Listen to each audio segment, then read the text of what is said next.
Hey, Dad. I'm not sure if you've gotten the last few letters. I think there's maybe some problems with the post. Sorry, there's no return post. Nothing. I was wondering if you might be able to maybe tell me a little bit more about Granny Freya. Where's Freya? Well, I don't know if you know the same Freya. She died a long time ago, like 10 years ago. I saw her recently, I'm sure. Can you show me what she looked like? You look kind of like you. You are kind of like her. Opa and I have been very busy these last few weeks, preparing for the harvest at the Grove. Oh, Nina, we've had a bit of a catastrophe with the net here. I'm going to put on the ring. As soon as you do, this ghost of your own arm shoots forward. Where did you find the ring? I went off the path, through the bushes, and there was a glade filled with mamu. I brought an offering, like you showed me, and I put it in the shrine. It was like it gave an offering back. That cloak that you found, did you find it within the forest? Yes. This is far more important than any harvest. This is about the spiritual sanctity of our home. I came because... And he pulls from his jacket an envelope addressed to Larksgrove with your name on it in the hand of your father. We write to you today to ask that you come home forthwith. We are being honoured by the Royal Council in a number of weeks. Okay, I could do that. Sorry, where are you going? Basically, there's a big evil force that's in the forest, and I think it's taking over, and it might be trying to hurt everybody. So we need to find out what the evil force is, who it is, and also while I'm looking for it, see if I can find the mother spirit who... Oh, yeah. Is this magic ring stuff? Maybe you're supposed to come with me. I didn't prepare anything. I think I have enough jars for both of us. You both slowly get deeper into this mysterious, whispering forest.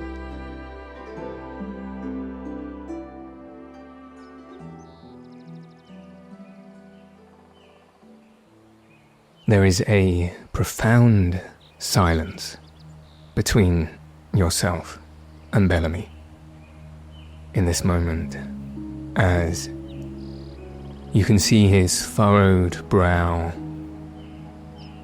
and very slightly sort of nodding and shaking head try to comprehend the information you've just imparted to him. Everything that your grandfather has told you about the forest, about your grandmother, about what it is that he hopes you'll be able to achieve. And in that moment, you can hear the forest breathing around you as well. Birds chirping in the trees, distant animals chattering in the bush far off, crunching twigs and leaves under your feet as you continue to pace forward quite steadily, slowly, making your way over twisted, gnarled roots and patches of spongy moss on the floor, and surrounded by thick, dense vegetation, these crooked, wide-trunked trees with the forest floor matted with huge overhanging ferns that sort of brush past you as you make your way through these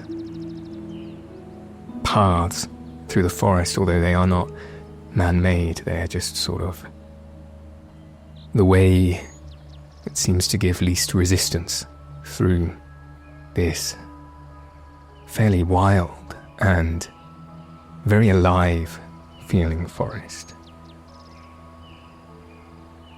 And as you give Belami that moment, you're looking around the forest more intently now. And you'll begin to notice things about it that perhaps weren't really visible or as evident in your experience in the small glen of the forest you've been in previously, this forest seems to be littered with artifacts of old, although they're quite difficult to discern initially, so covered in moss and vines that creep around them and mat their surface that they become a part of the tapestry, a part of the ambience of the forest, nestled and hidden amongst the bracken and the wildflowers. But you see what looks like frequent stone pillars that have very weathered carvings in them, every so often like signposts almost. Some close to you on the path, some further off into the brush. You see what just about looks like weapons, swords plunged into the ground, as if left there like a mark. And you see also what looks like could possibly have once, long ago, have been fragments of structures, buildings of stone, though they are now very decayed and fallen. But all of this surrounds you, and you take all of this in as Belami, to your side, clears his throat.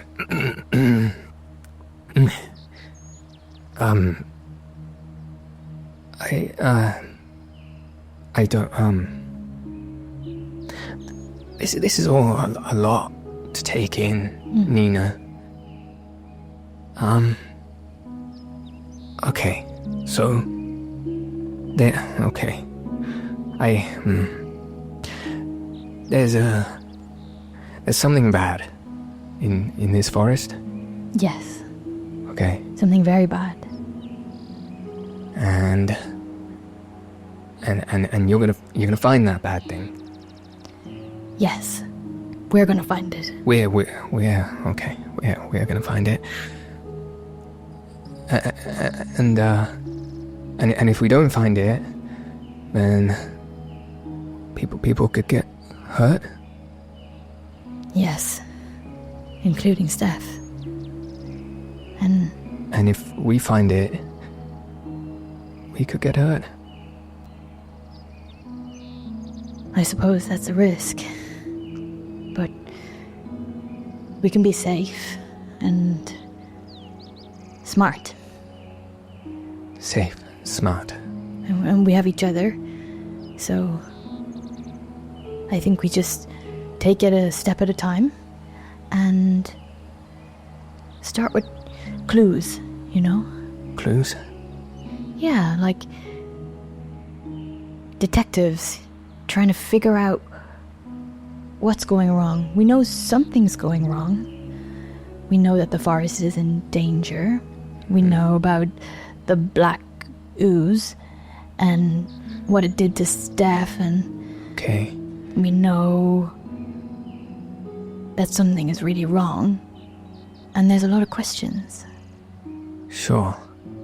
So basically, we're just looking for clues.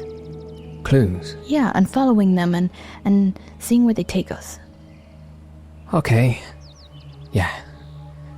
Keep an eye out for clues, and follow the clues, and see where they take us. Nina, where are you taking us? As he looks around at him, at the canopy, the trees above, and off into what he presumes is the horizon, though he cannot see it through the density of the trees. Do you know where we're going? Well, we're going to the Oigeist. The Oigeist, right? The mother spirit. The mother spirit. Yeah, you said that. And the mother spirit is important? Yeah, and maybe she's in danger. She's in danger too. Well, we don't know this for sure, but she could be in danger. Okay, so we're trying to save everybody and the mother spirit from the black ooze. Yeah, I think so. That doesn't sound funny to me, Nina. It sounds kind of scary. Yeah, it is scary. Yeah. But maybe she can help us as well, and she might have answers about Steph and what's been going wrong with him. Okay. And we have all these tools, and I reach into my apron and pull out the small cloth that Steph gave me. And we have each other, and we have Kota, and I believe that, you know, the forest is a good place, and the Mamu love it, and they will look after us as well. Okay, cool. Good. And the stuff, and he points to this cloth that you've now just removed. They're the magic rings? Yeah. You still don't believe me, do you? No, Nina, I don't. But I mean, you can show me if you want. Like, I'd like to see magic rings, if you have magic rings, you know? I take the cloth and look around. It seems like a relatively quiet, safe moment. And I shoulder the big pack off my back onto the ground. You can hear the glass almost breaking as I throw it to one side. And I unfold this piece of cloth. And inside you see a range of rings and pendants that are glistening in yellow and pink and blue. And I turn to Belami. Well, I don't really know what they do, but I know they can be dangerous. I already don't like the sound of this, Nina. Are you sure you should be using these? I mean, Steph said that we should trust it and them, and Steph isn't always. No offense. And Steph, you know, he's a great guy, and you know he's very wise, and he knows a lot. But he's very wise. He talks to plants, Nina, and the plants listen. Have you seen the orchard? Yeah, I guess I can't argue with that. Okay, which is your favorite? Does any of these speak to you? And I take his shoulder and pull him in close. You can feel his body very, very slightly resist as you begin to pull him forward, but he sort of relents and cranes his head over this cloth and the sparkling jewellery within it. You see his eyes dart around the palms of your hands as he sort of bemusedly tries to select something, and he takes a very hesitant finger and points. Maybe this one? And it's simply one of the rings that has sort of a pinkish hue inlaid within it. I take the ring. Here goes nothing. And I slip it onto my finger. And closing my eyes, I wave my hand in front of me. First of all, please roll me a wisdom saving throw.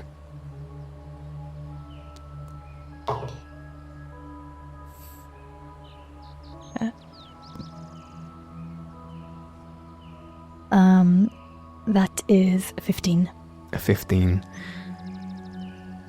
Much like before, when you previously wore one of these rings, the ring that produced the phantom hand in the orchard, caused so much trouble before, you feel a bit of a buzzing vibration, like a resonance in your hand as the ring goes on, and it makes you feel quite good, quite positive. And it just briefly sort of feels like a head rush when you put it on, but after a deep breath, that head rush sort of dissipates. And as you close your eyes and wave your hand in front of you, please describe to me what happens. One of the last things that I saw of Steph was the demonstration that he did for me, putting on the ring. And I try my best to mimic his movements.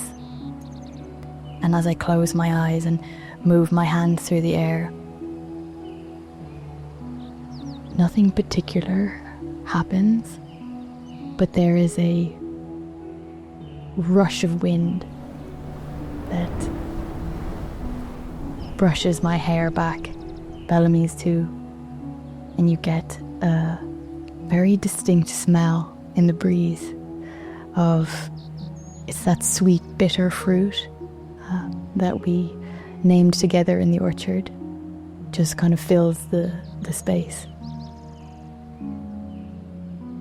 And as that wind rushes past yourself and Belami, and he pulls his jacket over himself to protect himself from whatever might be happening, and you can see a little furrow in his brows as this sweet and bitter smell of Svala comes to his nose, and you can even see Kota on the floor, holding onto a root tightly, trying desperately not to be knocked back. The wind dissipates. Belami peeks out from his jacket. Was that you? Did you do that? Yeah, did you smell it? Yeah, it did smell, didn't it? Yeah. Kind of weird. Yeah. What was that? Well, it was fruit. It was a fruit, but I'm not sure how that happened. I guess when I closed my eyes, that was the first thing that came to my mind. So the magic ring makes the wind smell like fruit? I suppose. But when Steph did it, I saw Mamu. It appeared in the air. But I guess this time I was thinking about the fruit for some reason. Let me try again. And I close my eyes before Belami can do anything. I raise my hand. And this time I really concentrate on those pink Mamu as I wave my hand in the air. As you wave your hand in the air, Belami once again puts his jacket preemptively over his face in an attempt to protect himself. As you concentrate on the imagery you remember, roll me a wisdom once again. 16. 16. Yeah, you begin to see in the air these flickering shapes emerge. Please describe to me what comes to the front. You see this almost whirlwind appear, small at first, and grows until no bigger than your hand are 3 pink Mamu, like kind of spiraling into the air. They only last a moment before dissipating like mist. Wow. And as this happens, it slowly begins to brew, and the image of these pink Mamu become clearer and clearer. You can just see Belami peek out from his jacket a little bit, and his mouth fall open as he is in awe of this imagery. And as they swirl together, you notice even some of the pink Mamu have been whirling around in the canopy above you, float downwards and begin to swim around these images. And as they dissipate, like you say, the Mamu quickly rush back up into the canopy. Oh, wow, I mean, that looked way more like magic. Yeah, right? I wonder what else it can do. Okay, don't try too hard. I think that seems safe enough. I think. Should we try another one? And then I pick up another ring. This time I go for the one that's a very pale blue color, and it's almost icy. And I put it on my hand. But this feels different. There's something powerful in it that doesn't quite sit comfortably with Nina. As she turns her hand over, there's that same rush of energy, almost lightheadedness, and she feels a crackling in her hand. Most certainly roll me a wisdom saving throw, please. 10.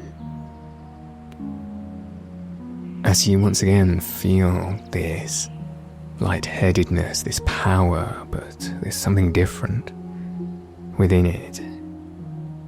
You immediately know when putting it on that this contains something a little more unruly, perhaps a little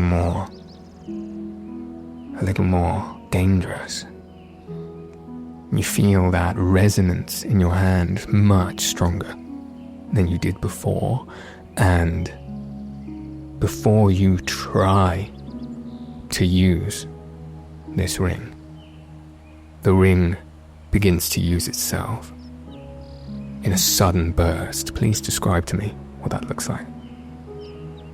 Out from Nina's outstretched hand shoots a bolt of blue energy, almost like lightning.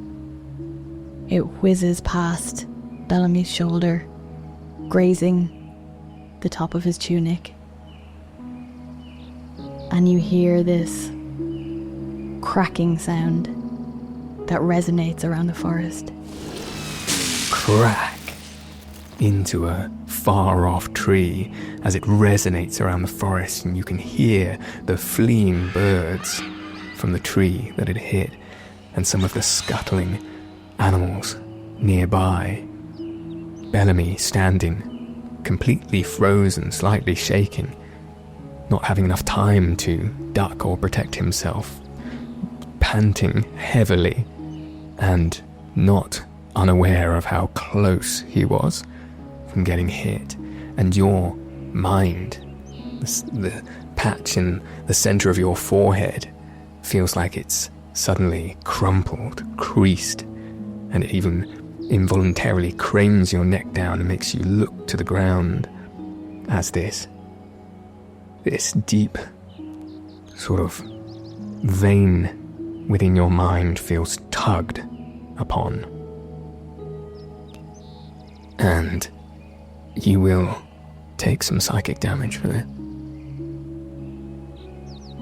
4 points of psychic damage.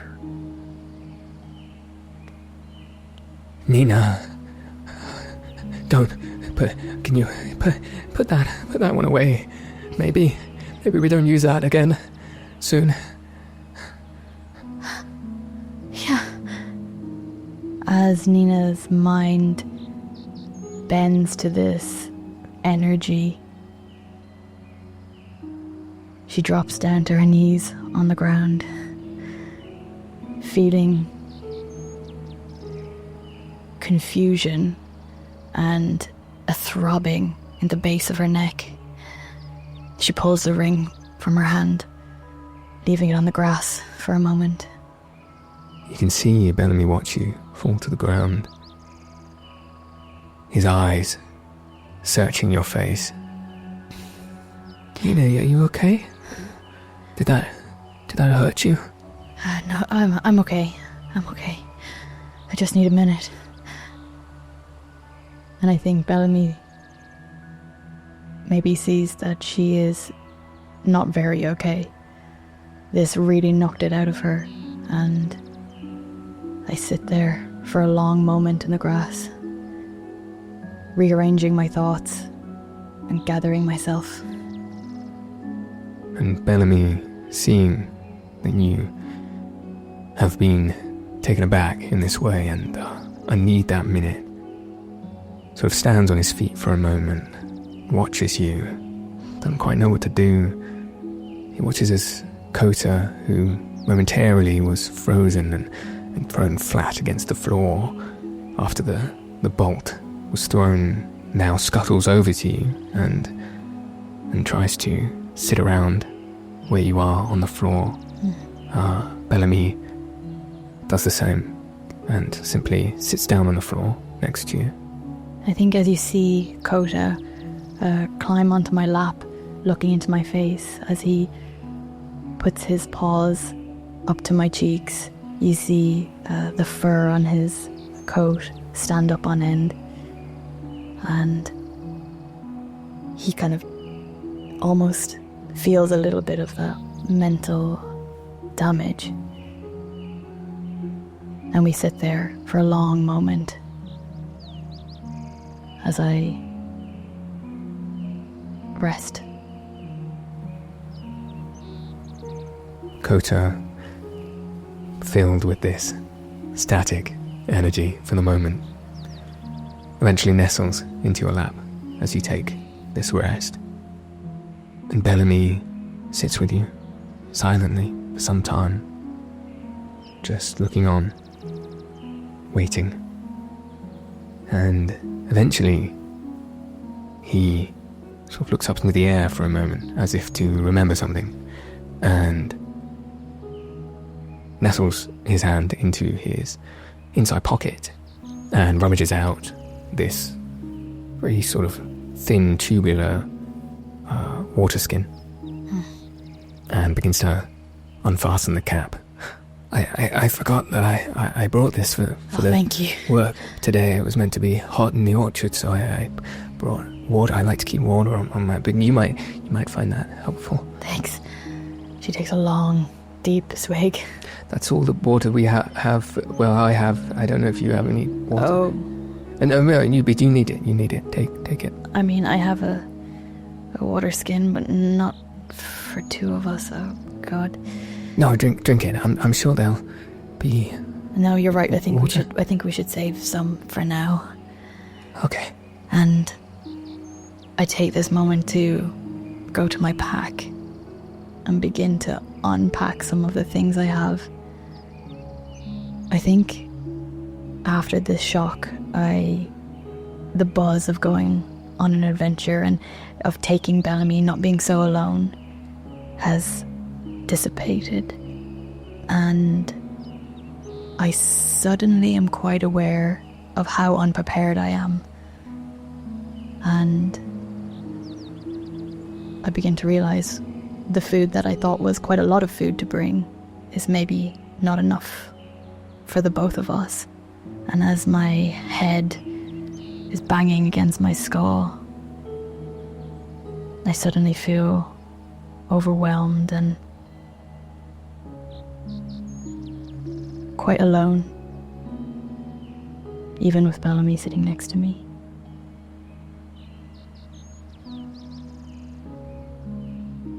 And suddenly, like you say, getting this dawning feeling of unpreparedness, groundlessness, isolation, as if the whole atmosphere around you is dropping away and you are finding yourself in a dark space. In over your head, uncertain quite what it is you are doing or how you're going to do it. Roll me a perception check, please.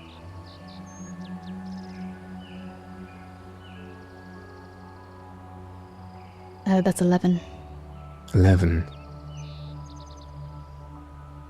You sit with these thoughts. And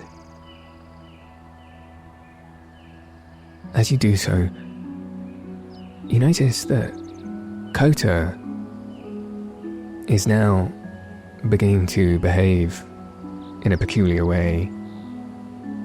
He's kind of leaping up from where you sort of kneel on the floor, having sort of gone through your things in your backpack, as you just said, and desperately sort of like pouring at your belly,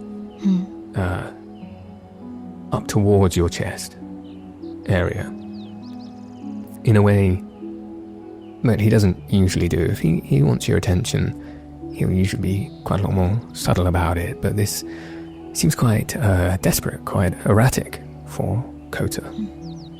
I don't have enough nuts. We need to be careful of our supplies, Kota. And he stops for just a moment, looks into your eyes and cocks his head to the side. Roll me an insight check for Kota, please. 16. You can see he's a little bit annoyed at you saying that. And he begins to, once again, really, really sort of pat, almost as if he's digging at your belly area. As he's doing that, I go to swipe him away, and then I remember the necklace, the pendant that Steph gave me. What? You want to look at this?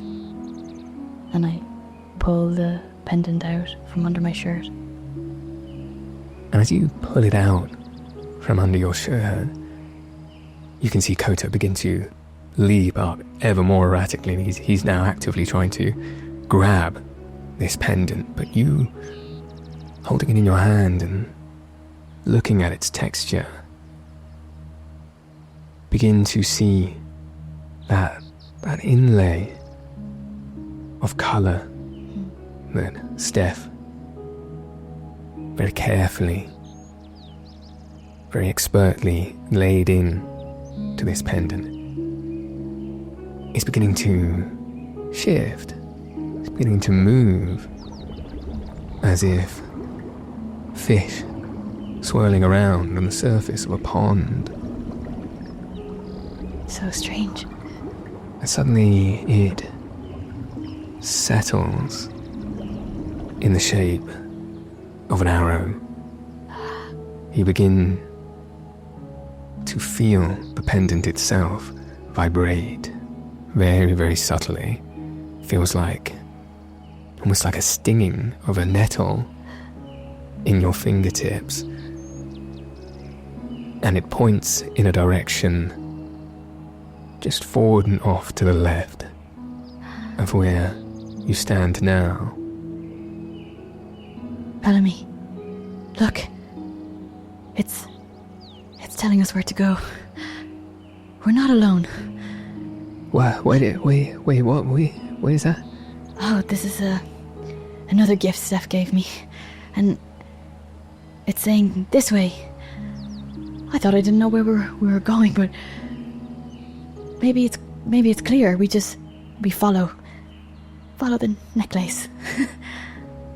Okay, if you say so. And he looks at the necklace and looks around the forest and looks back to the necklace again. And then we follow that arrow. Is that right? I think so. That arrow is sort of, it looks a little dense over there. Huh. I think we should do it anyway. Okay. Well, I'll follow you, Nina. Okay. I pack my supplies back into the backpack and take a deep breath, finding myself again. Thanks, Kota. Kota, roll me another insight.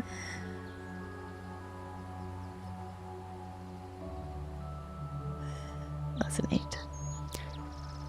Kota, who is still just sort of up upon your knee, looking at the pendant, looks to you as you say this and sharply turns around, and his sort of tail swooshes against you as he does so, and he doesn't look at you again. Sorry I didn't trust you. He begins to walk forward through the forest, and Belami waits for you to move first. I do, putting the backpack over my shoulder. I press deeper into the woods. As you move forward, as Belami pointed out, this direction that the pendant is now telling you to go in is not so much a path of least resistance. So far you've just been sort of weaving your way around the sort of less dense areas where the roots are overgrowing so much that they sort of create this naturally less dense kind of like area through which you can walk.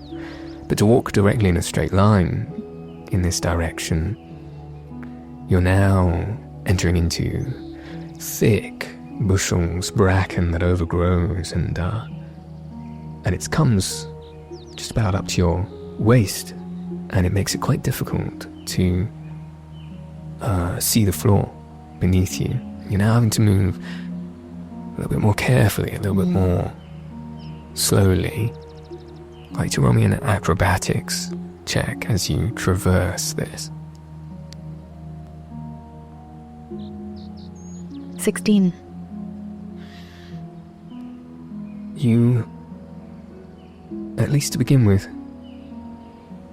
being very careful, are able to make your way across this bracken and foliage without too much difficulty. And as you look around, you're once again noticing, and because you're coming off the track that you were on previously, you're getting a lot closer to some of these artifacts that litter themselves through the forest. Roll me an investigation check. I think as Nina is going along, she's maybe stopping every now and then with her notebook and taking just some really rough sketches of the artifacts that she sees. Great. Roll me that with advantage, please. Oh, that's a natural 20. Incredible. Taking your time thoroughly, possibly because of the ill terrain beneath your feet, necessitating it, but also partially out of course, the great intrigue of these artifacts that are around you. Like you say, taking out that notebook and making sketches as best you can, which are in fact quite good, as Nina has an aptitude for this sort of thing. You're noticing some fairly interesting pictures that appear to be carved into this old stone. So, like I say, what you're looking at here is scattered around, sitting up, almost, like I say, like signposts. They might even appear to be totems of sort, or one might even feel like they look a little bit like gravestones, even. Are sort of jutting up from the ground, and they're made of this stone that seems fairly peculiar, unlike stone that you've seen in the general area of Morrowind where you live. It looks like, almost like cliffside stone, almost like stone that you might find near the ocean. Very sort of brittle and porous in a way. How peculiar. And like I say, these jut up out of the ground every so often. Perhaps every 15-20 feet you might find a new one. each covered in vine and moss, and much of the picture sort of distorted because of that fact, but you're able to see quite clearly, again, something else peculiar. These pictures, they, considering how old you might suspect these to be, as far as you're aware, people have not traversed this forest for some time. You're finding things that appear to be fairly modern in iconography. You're seeing dioramas, as it were, of the Great War, things you know about the last Great War, images of people attacking Mamu. You're seeing what look like pictorial representations of guild members, which should be something far newer than anything you might find this deep into a forest which has been untouched for so long. In amongst these images, you are finding old iconography as well, some of which you recognize from things that Steph has shown you in his own private collection, some of which you don't recognize, but all of which look very geometric, unique, and you know these to be symbols frequently used by the old tribes, the first awoken tribes of the continent from long, long ago. And the last, very most important thing you begin to notice as you continue to slowly but surely work your way through this dense foliage and tough terrain and stare closely at these totems, these carvings, is that everything in the forest, the further you move in, begins to have this iridescent sheen to it. The leaves of the trees, the bark of the trunk, the carvings within the stone itself, the dirt on the ground that you can only barely see, all starts to take on this very subtle, shimmering sheen, almost like a filmed coat to it, that at first you might attribute to your eyes going a little bit funny, but after it persists, you are convinced that the texture of reality is changing a little bit here. And Belami, standing behind you as you take your sketches and take in this realization, all this information, you can hear him sort of clear his throat in a way as to awkwardly get your attention a little bit. Nina, is everything okay? I think we have our first clues, Belami. Really? What did you find? Well, I don't know, but see these glyphs here. Look, and I pull him over. They seem to be... they're different. It doesn't make sense. We're in such an old part of the forest. I don't see how they would know about... Look, this one, the tensions between the people and Mamu. See, and then this one over here, this is an old one that seems to not really match.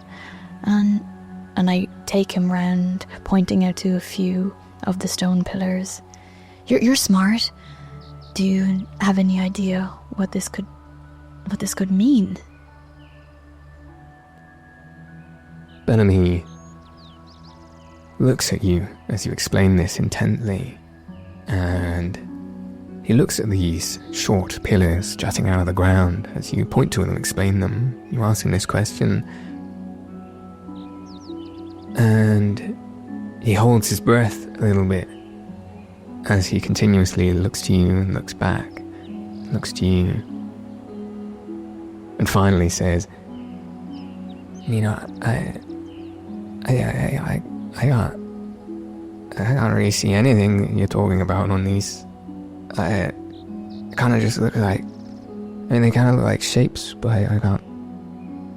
Wait, you don't see them? No. Can I make an insight check? Is it that Belami can't Make an insight check. perceive them or doesn't understand? Oh no. That's a 2. As far as you can tell from what he's saying and the way that he looks, he simply doesn't see them. Oh, that's so strange. And do you see the iridescence? Everything seems to be shining slightly. Kind of looks around him, up at the canopy, around at the ground, as he keeps staring and staring. You do now begin to see his brow furrow. Oh yeah, the light's kind of funny here, isn't it? Yeah. I think we're going the right way. Okay. Keep your wits about you. I don't know if I brought any wit. Sure you did. You're real smart. Thanks, Nia. Yeah, okay. Yeah, we can do this. Let's keep moving. Yeah. And we press on. And as soon as you begin to press on, Belami trips on a root immediately and plummets his face into the ground. Oh no. Based on a 6 that I rolled earlier. Oh no. I help him up. Brush off the dirt from him. Are you okay? Yeah, my face, really, yeah, I'm okay. No, I'm not, my face really hurts, but I think I'll be okay. I said keep your wits about you. I actually tried really hard. Okay, well maybe don't try that hard. Right. Yeah, maybe it was because I was... Medium level wits. Right, yeah, medium. Yeah, okay. I'll just try and move less clumsily. Okay, just follow me, okay? I'll follow you. And I look over my shoulder as I, one foot in front of the next, show him where to place his feet. I think Nina's particularly dexterous and a fey with climbing through branches and brambles from working on the farm, and is not at all out of her comfort zone in this kind of terrain. Maybe slightly, but compared to Belami. And he takes your guidance very readily, and even occasionally will place a hand on your shoulder to sort of steady himself as he attempts to move around these sort of obstacles that he's not quite wily enough to see, but you are, making evident enough for him to traverse through this terrain easily enough. Where's Kota in this moment? This is Kota's element. I think Kota is running forward, sniffing, coming back to us, finding the best path, a path of least resistance, and sometimes scampering away for slightly too long. And just as I start to worry, he pops his head back. And in one of these moments where you've sort of lost Kota for a little bit of time, and you suddenly see him pop back up. This time, that you do, you see that he is not alone. He has some very small pink mamu, trailing behind him, and 2 riding on his back even. These mamu look almost like snails with arms and legs. They have these big curly shells on their back and little dangly legs and arms, and then these little antennae almost that stick up from their front where you can see their eyes are placed. And they're very small, probably, the size of the palm of your hand.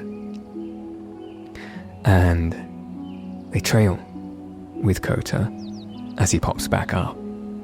Kota seems quite at home with them there. He doesn't seem to be bothered even very much by them.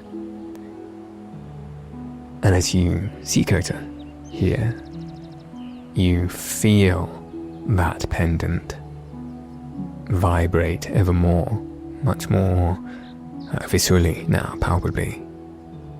And as it does, taking those few steps further forward through the brush, Belami still very carefully making his way in your wake. You see now that you are coming up to an opening in the brush, and as you just duck your head underneath a long arching branch from a nearby tree to push past this sort of thick, dense piece of foliage, you move into this area, or slightly lighter, sort of open area, and then suddenly see that you are in a large, wide, open, sort of glade-looking area where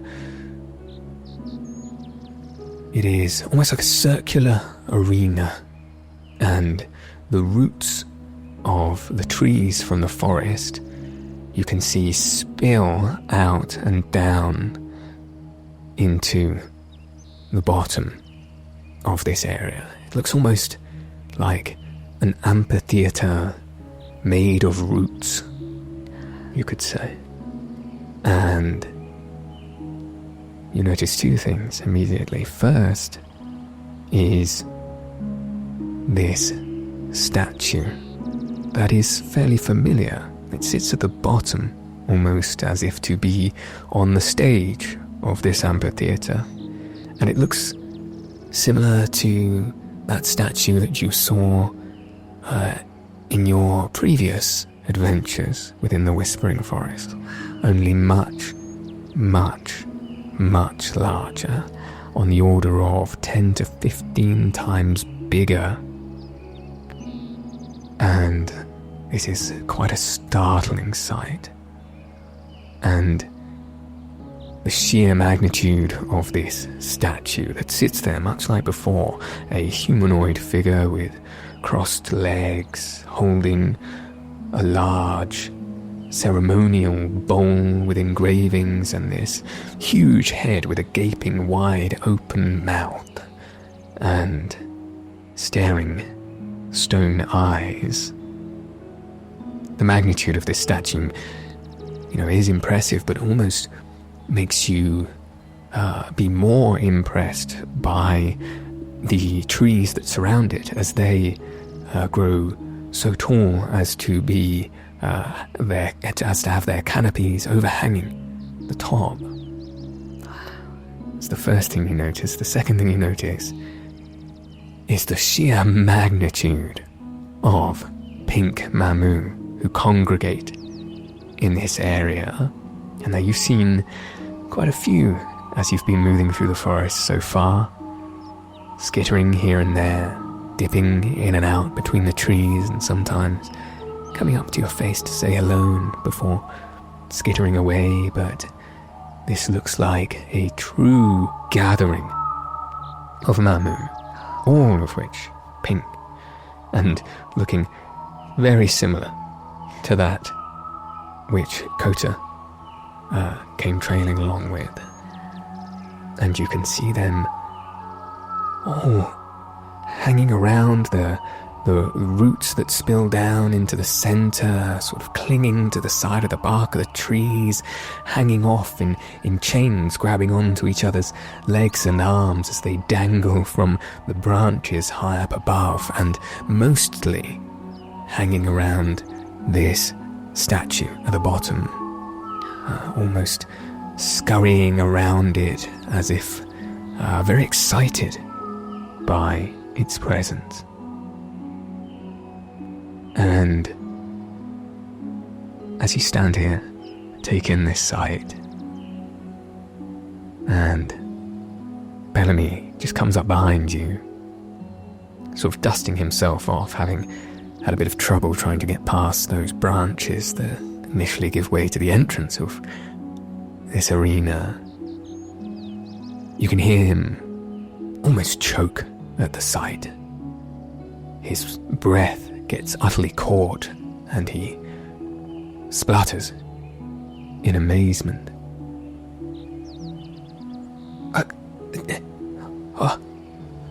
Nina, whoa, where are we? It's breathtaking. I don't know, Belami. How does Nina feel standing here in this space?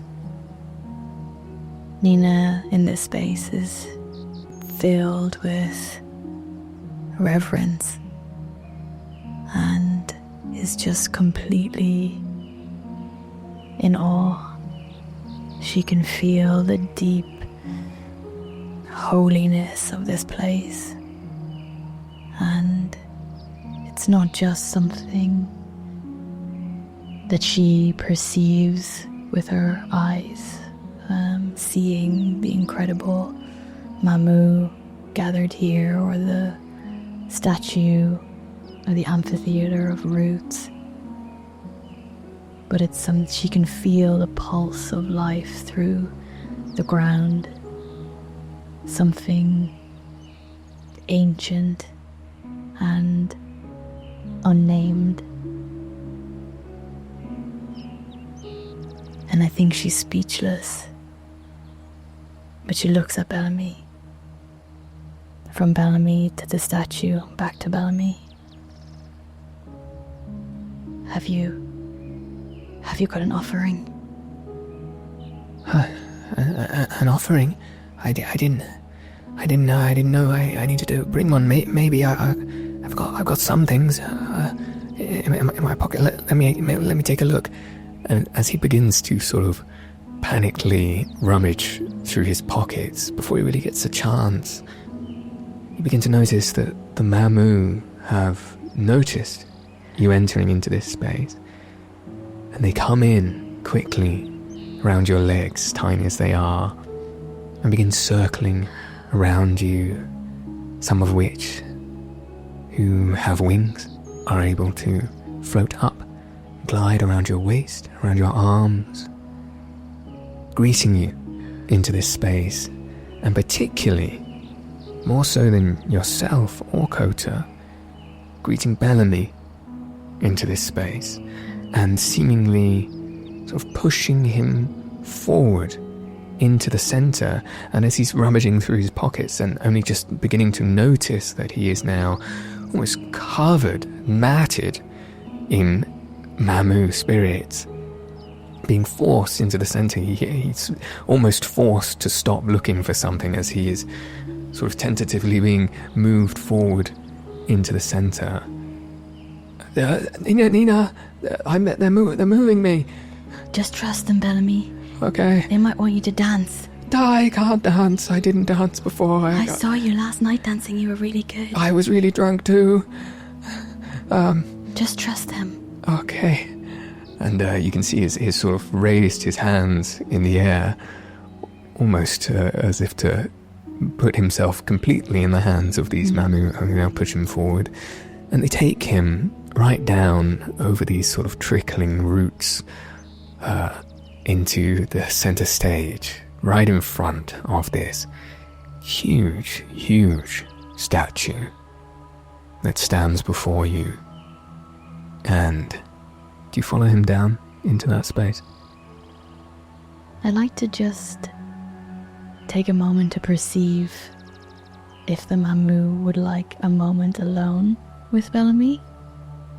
And if so, I will hang back and watch what happens. Roll me an insight. And this time, I'd like you to roll it over here so you can't see it. +3.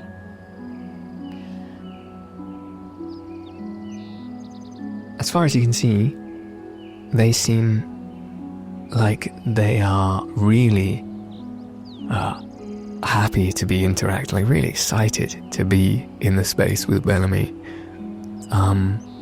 But they're not ignoring you or dissuading your movements in any way. It doesn't seem like they want to be alone to you. They don't seem to be acknowledging you in that specifically. I think there's something in Nina that feels slightly disappointed that the Mamu are choosing Belami, but almost as soon as she feels that disappointment, she sees Belami being swept up in this moment and feels a deep joy for him, and she's going to slowly join him in the center of this amphitheater. As you slowly make your way over, still yourself being trailed and surrounded, swirled about by these Mamu, you see Belami standing there, front and center, right in front of this huge statue, which he, has to crane his head upwards to look at in its full entirety. And you can see his hands sort of relax just a little bit. He lowers them down a little bit by his side. And the Mamu who surround him, they begin to make formation. They make almost like a path. They look like they're standing on the sides of a parade, leaving open space in front of him, like a walkway, lined either side with Mamu, that leads directly up to this huge, wide offering bowl of the statue. Oh, do you think, Nina? Do you think they want an offering? Yeah. Oh, I didn't know that this was going to be a thing. I wish you'd have told me that. I don't know, what kinds of things do you offer? Anything. Anything that you have on you. It could be a totem. Did you bring a totem? I don't know. Okay. No. Well, what Steph always says is, if you're ever caught off guard and you need to give an offering, think about the thing that you're holding that you value, that you enjoy, and then share, even just a small bit of that. Do you have anything special?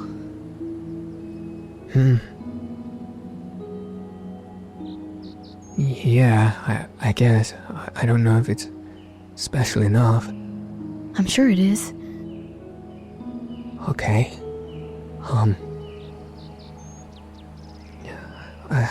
Well, I'll show you. Maybe you tell me. Mm-hmm. And he now goes into the little satchel that he's carried with him for the day, not inside his pockets, but this small sort of handbag-sized brown bag he's brought with him, and he takes out a few different writing implements first in order to get to the bottom, and then he pulls out these sort of like 3 pieces of parchment paper that appear to be bound quite deftly together, so as to be permanently always together. Yeah. And he shows it to you, and as soon as he presents it to you, you can see that it is covered in some kind of graph, a table of contents of some sort. What is it? Well, thing is, at the post office, we had this problem for a while where there was a lot of mail coming in, but there's specific kinds of regulatory areas that don't have postmarks attributed to them, and so there's special procedures that need to be undergone to deliver the post there, but there was no way I think that's perfect, Belami. Are you sure? I worked really hard to make the system. I see it. I kind of need the system, though, that's the thing. I mean, I could make it again. Steph says there's nothing that we really need, you know? I do need this. Well, maybe we'll come back. Or we could make it again. I think I could make it again. Good. Okay, I hope this is good enough. And you can see him slowly, carefully step forward into this open space that's been left to him by the Mamu. The Mamu sort of circling around themselves, and you can see, as you look at them closely, some sort of dancing around in a circle, and others that are further behind are beginning to sort of pile up on top of their other Mamu friends so as to get to the front of this paraded kind of pathway that Belami is now walking, and he slowly makes his way right up towards that offering bowl, taking his parchment, clutching it tight in his hands. He once again cranes his head right up to see the huge, wide, open mouth. I give him a last thumbs up. He turns around his shoulder to see you, nods his head, takes a deep breath, puts it right inside of this bowl. Just for a moment, there is simply stillness, and you sit with that ambience of the forest, the chattering birds, the soft singing of the movements of the Mamu around you. And then, as you heard before, that grinding of stone and that deep resonance and rumbling from beneath the earth as the eyes of this statue begin to glow. Belami takes a step back, looks over his shoulder to you. He's frozen. Stay there, it's okay. Is this normal? Yeah. I think so. Where? Okay. Should I move? I'm not gonna. Should I move? Oh, you're doing great. And I slowly kneel down where I am, just gently showing him to just stay in place. Okay. He sort of lowers himself a little bit as that grinding stone keeps going. That bowl in the center, a huge offering bowl, 3 times the length of Belami himself, spins and spins. As you know, opening a small aperture in the bottom. And you can just about see the inside as this huge hole opens up in the bottom.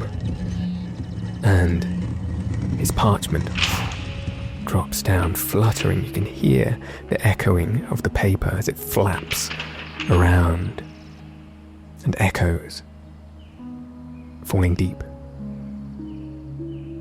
There was a small gasp from Belami, only fully now realizing the consequences of having lost his precious document. But after just a few moments, those eyes begin to shine brighter, and a light begins to build within that huge gaping open mouth,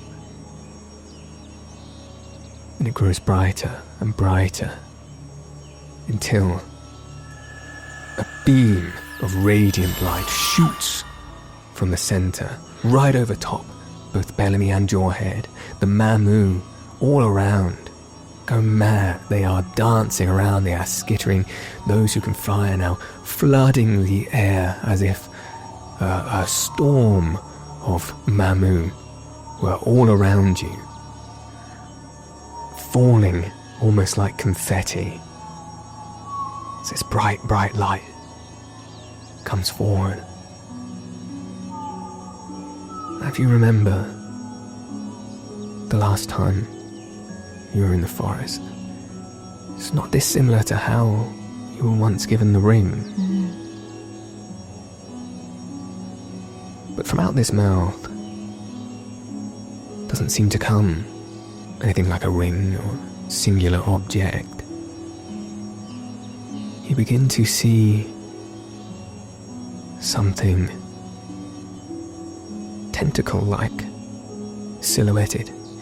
It curls and moves around almost like a hypnotized snake. You can't quite make out just what it is just now. And then suddenly shoots forward, out and into this ray of light that is gleaming above both your heads.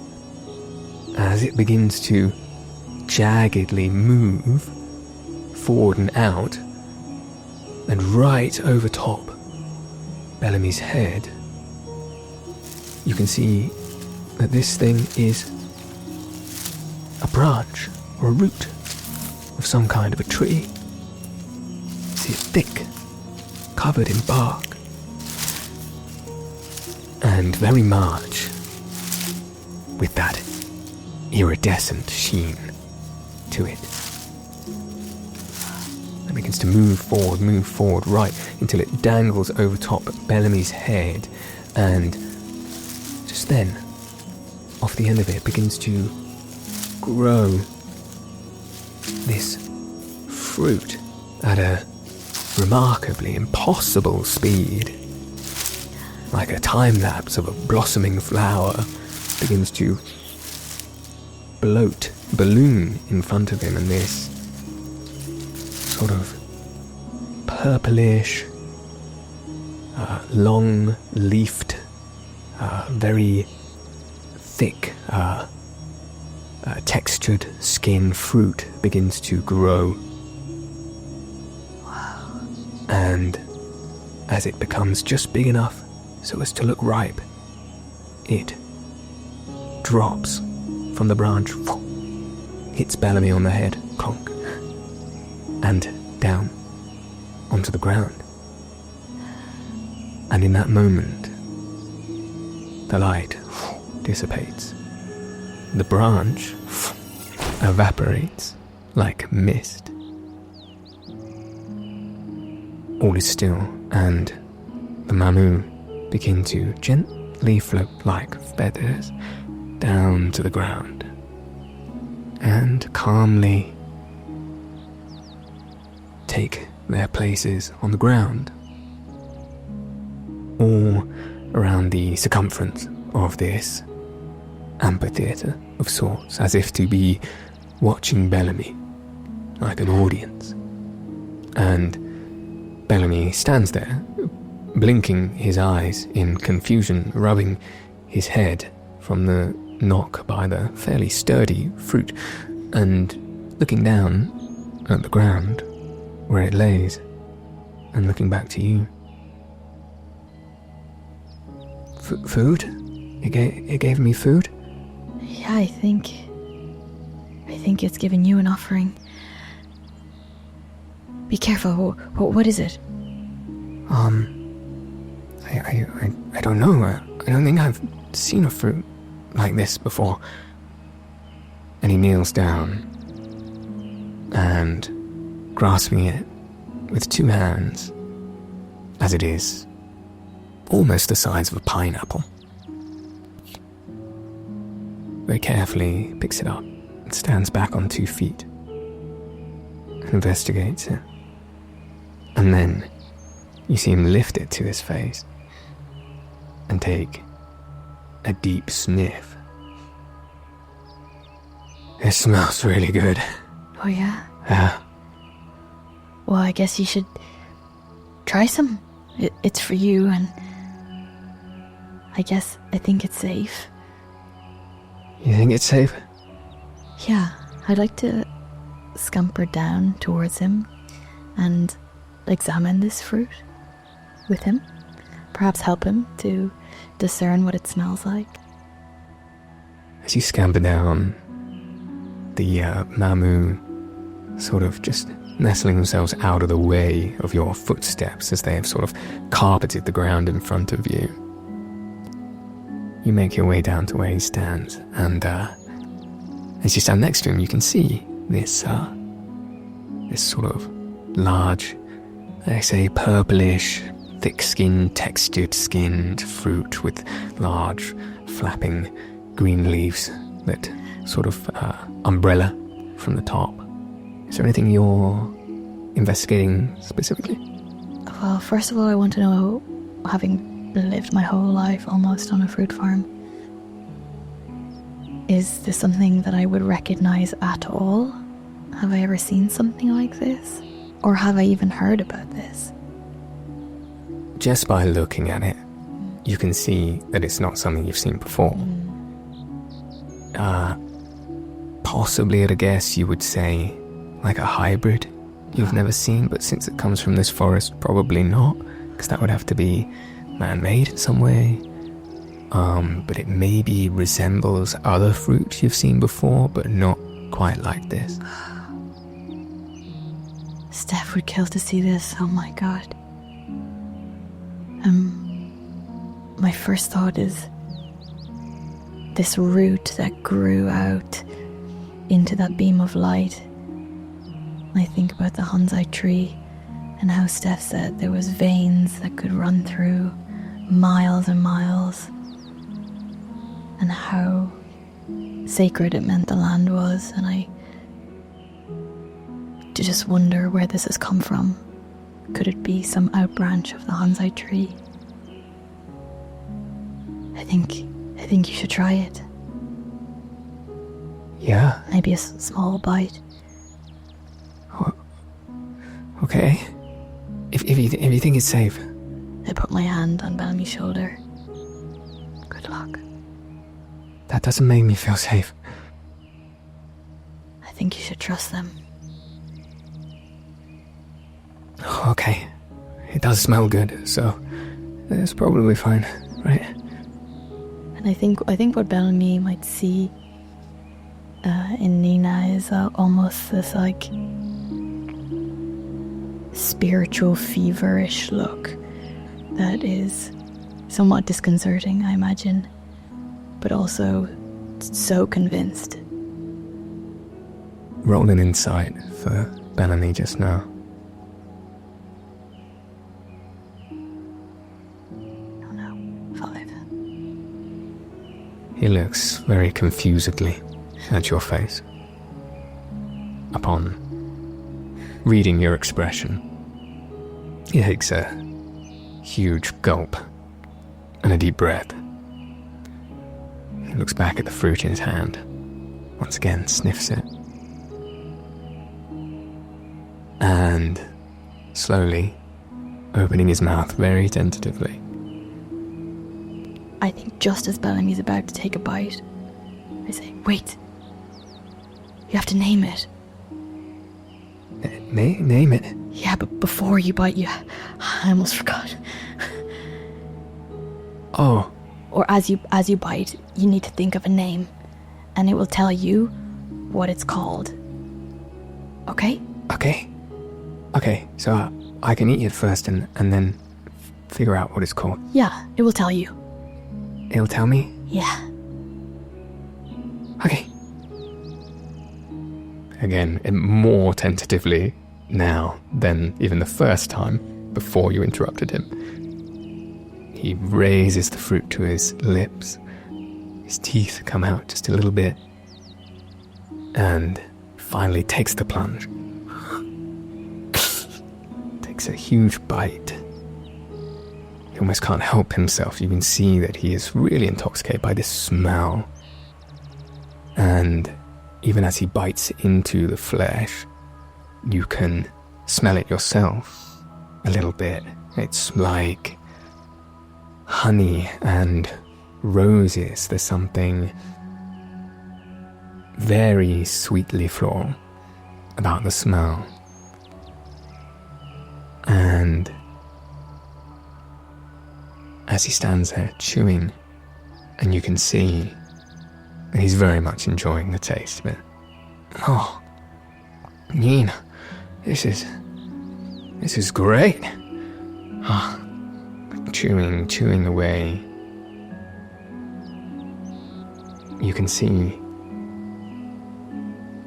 the fruit, the skin of it takes on that iridescent sheen you've seen everywhere else. And it almost grows translucent in his hands. Suddenly and quite quickly, it, for a brief moment, looks as if made of transparent glass, until sort of melting like ice in his hand, and then whatever substance it was made of is gone. It doesn't even drip to the floor. The fruit. Oh no. Is no longer in his hand. But Belami's face stares forward, and he continues to chew as his hands drop by his side.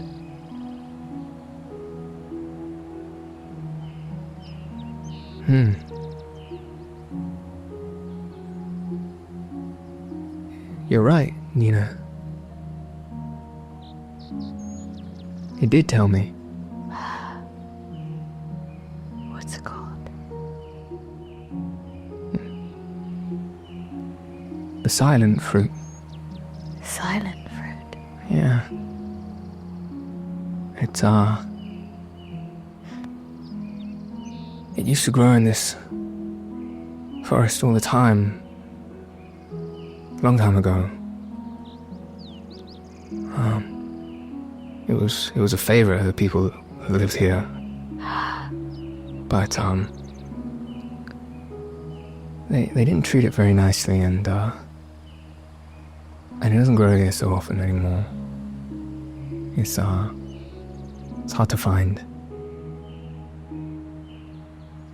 Wow.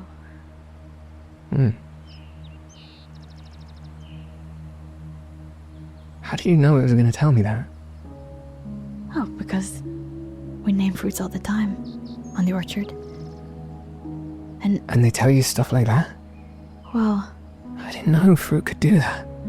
not quite like that, but you get things, yeah.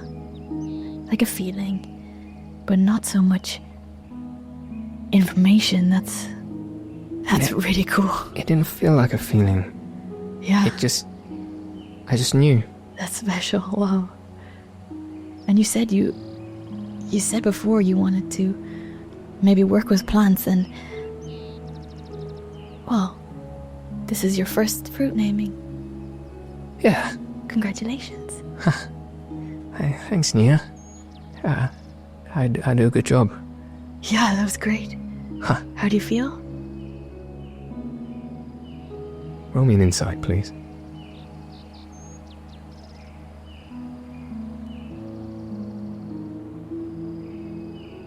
That is 12. He holds his stomach when you ask him this question, and his mouth is slightly open, and he looks very slightly pale. Are you feeling okay? I feel old. Old? That doesn't make any sense. That's how I feel. I take my hand and put it on his forehead. Is he warm?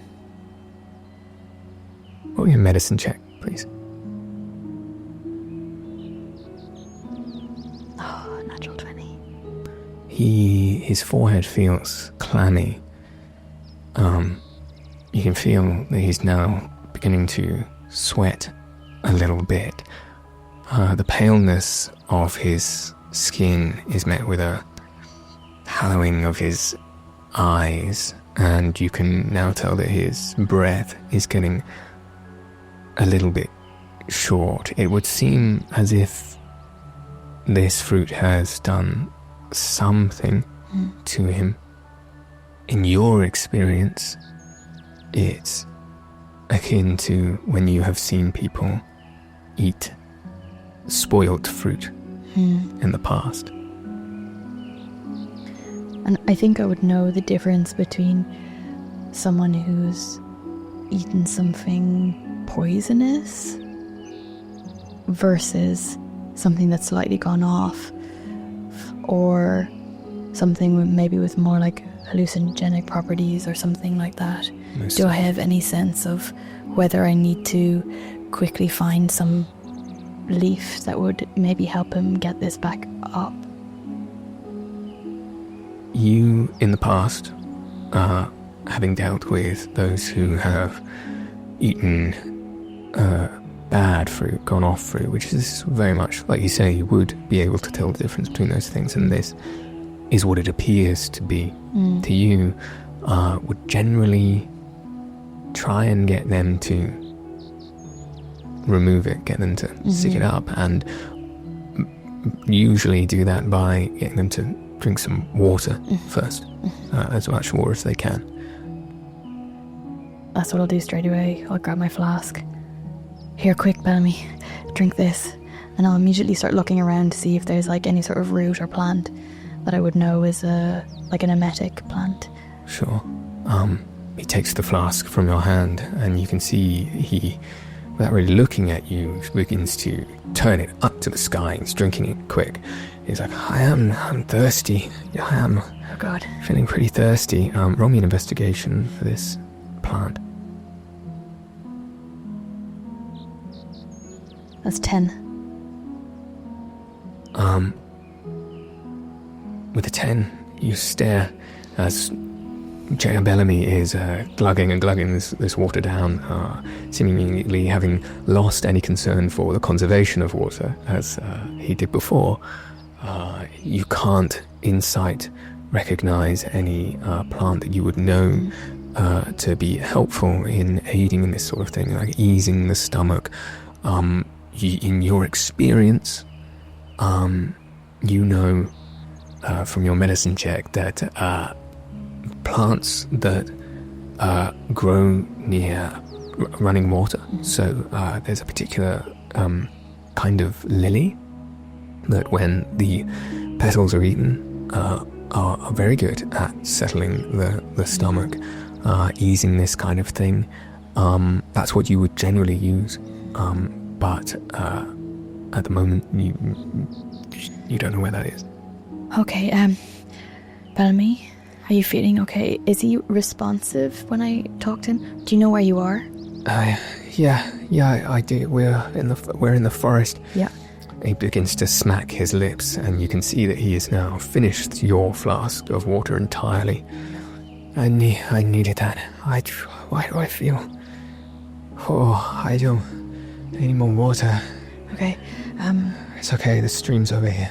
And he begins to just walk forward past the huge statue, up the roots, as the mamu on the floor move out of the way, and back into the brush, out of this amphitheatre entirely. And he's just walking with a sort of staggering determination, as if he knows precisely where he's going.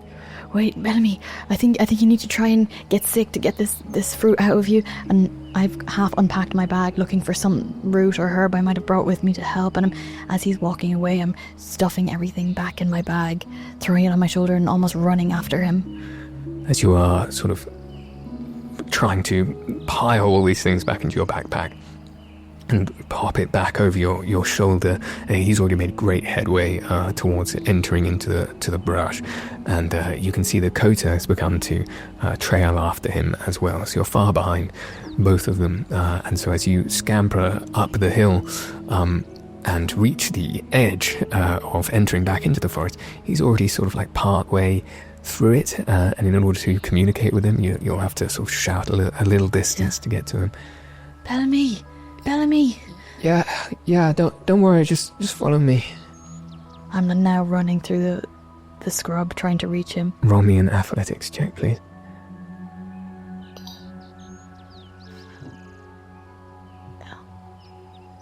That is 15. With a 15, this terrain is still difficult. This is not the path of least resistance. You're hopping and skipping, trying to move quickly to catch up with Belami.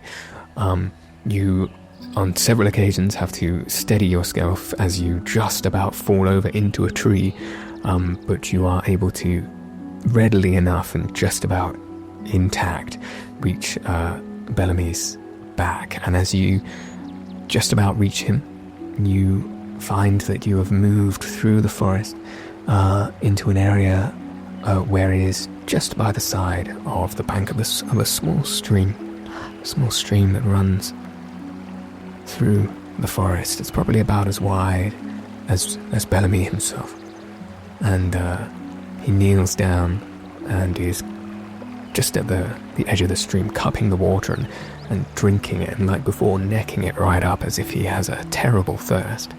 How did you know this was here, Belami? I just know, this is one of the offshoots of the Coghlan River. This is hang on, necking that water again, necking it up. It's one. There's hundreds of them around in this forest. They sort of branch off like roots from the Coghlan. It's why it's good water. It's yeah. You didn't know this before, Belami? No. How? No. That must have been the fruit. It's magic. Yeah. Yeah, I guess. Yeah, it has to be, right? Wow. You shared your system with it, for the post, the system that you made. And I think it shared its system with you. Oh my gosh. Wow. I think this is the most incredible thing this has ever happened to me. And he vomits into the stream immediately. Oh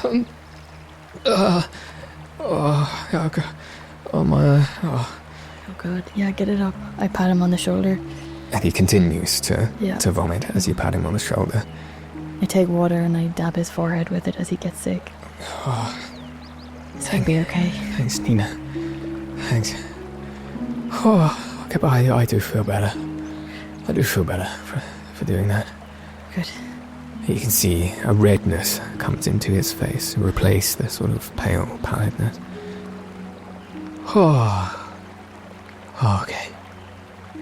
Okay. I think I'm better. Well, we found water. We did. And he quickly gets the flask that he had in his inside pocket and begins to fill it up. I do the same with the half flask I have. Whatever is left, fill it up. Oh, well, yeah, at least we managed to find somewhere to get some more water. Yeah, I still feel weird, though. This is... Yeah, I can imagine. It's really weird. Yeah. But just take it easy. We don't have to rush away from here. And I take a moment to pull out the pendant on my neck and see if it's showing anything. As you pull out the pendant, analyze it, you can still feel that it is vibrating that sort of stinging feeling to your fingertips. And the arrow remains, but it points back in the direction you have come. It's still pointing towards the shrine. That's strange. What do you think, Belami? Do you think we should go back, like it's saying, or do you think that this pendant, I don't know, follows the Mamu or something? Oh. Yeah. I think we're lost again. No, it's okay. We can find our way. I don't know about that pendant, but if I had to guess, I think it's probably just picking up on, really great spiritual forces that are nearby. And we can find the Oya-Geist. We might just need to wander for a bit. But the thing about this place is that there's no direct path.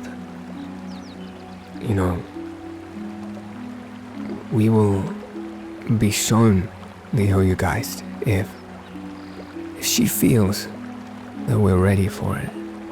And maybe we just need to do some stuff before we're ready. So I think for now we should follow our nose, follow our heart and our head. Nina, how do I know these things? I don't know how I know these things.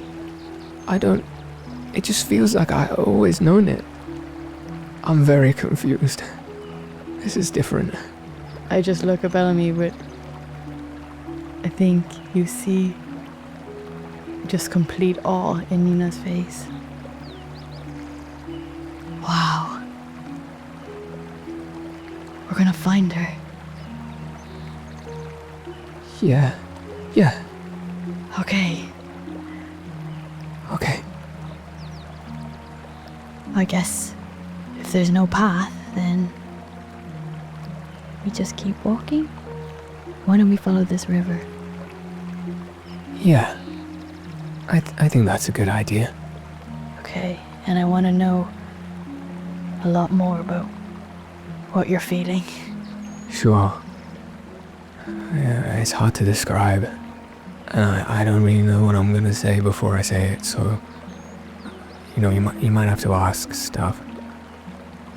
Well, by the way, if we follow this river, we gotta keep in mind what we're looking for, because if we don't, we're gonna end up back somewhere we've already been. The further in you go, the weirder it all gets. I think at this point Nina is just completely speechless. She leans into one of Belami's eyes and looks really closely, then leans into the other eye, looking at that one. She smells the air around him, just trying to figure out what on earth has gone on here. Roll me a straight wisdom check for that smell around the air of Belami. That is 12. 12. You could swear that he smells just a little bit of a smell you're really familiar with, which is the oldest tree in the orchard. That isn't a fruit tree, but it's one that sits at the back of the orchard, or just along the edge. And you've spoken to it before a few times, and it has a really distinct kind of like cedary type smell that you just swear he kind of is emanating now. Well, guess we just walk now. Yeah, I guess we just walk. I was going to ask if on the journey you would maybe be able to help me with my writing or reading. But I think now you have a lot more information to share. I can still help you with your writing and reading. I'd be happy to. Oh, thanks. Yeah. That would be good. Yeah, we can do something. Maybe we find a place to sit and write. You tell me. Yeah, maybe tonight before bed. Okay. Cool. Do you bring stuff for camping? I have one hammock. Oh. Right, yeah. Maybe we can figure something out. Yeah. You know, I feel more and more like we can just figure stuff out. Yeah. That's funny. And he begins stepping purposefully forward along the bank of this stream. As he walks away, Nita's just gonna take a deep breath in. Okay. And follow him.